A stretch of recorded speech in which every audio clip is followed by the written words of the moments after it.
अस्सलाम वालेकुम व्यूअर्स, जहाँ रहें खुश रहें आबाद रहें। इस छोटी सी दुआ के साथ आज हम शुरू करेंगे आज की रेसिपी। आज मैं बनाने जा रही हूँ चटनी। बनाएं, बहुत मज़े की बनती है। और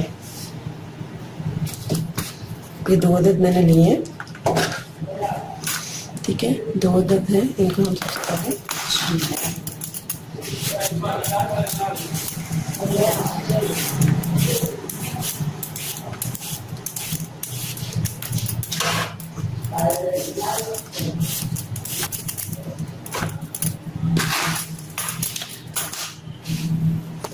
बनाने जा रहे हैं ये चटनी।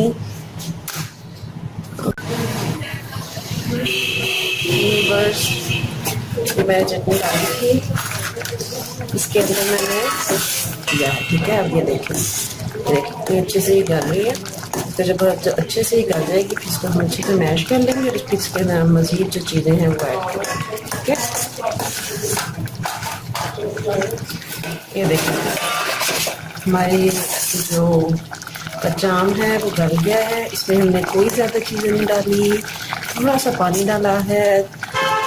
3 से 4 चम्मच चीनी के डाले हैं, आधा चम्मच नमक का डाला है, 1 चुटकी ज़ीरा डाला है और उसके बाद तकरीबन आधा चम्मच काली मिर्च है, ठीक है।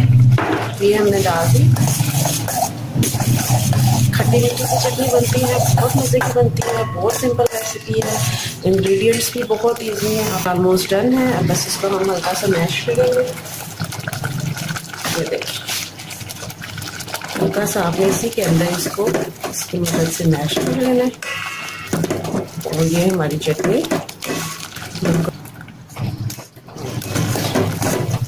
हल्का सा हमने इसको मैश कर लिया। बस जब आपकी चटनी जो है वो बिल्कुल रेडी है, इसको आप निकाल कर ठंडा करके जैम की शीशी लें, किसी भी जार में आप उसको से महफूज कर सकते हैं, फ्रिज में रख सकते हैं। 15 से 20 दिन तक ईजिली आप इसको इस्तेमाल कर सकते हैं। तो बहुत ख्याल रखिएगा, दुआ में याद रखिएगा। इंशाल्लाह ताला नेक्स्ट रेसिपी के साथ जल्द मिलेंगे।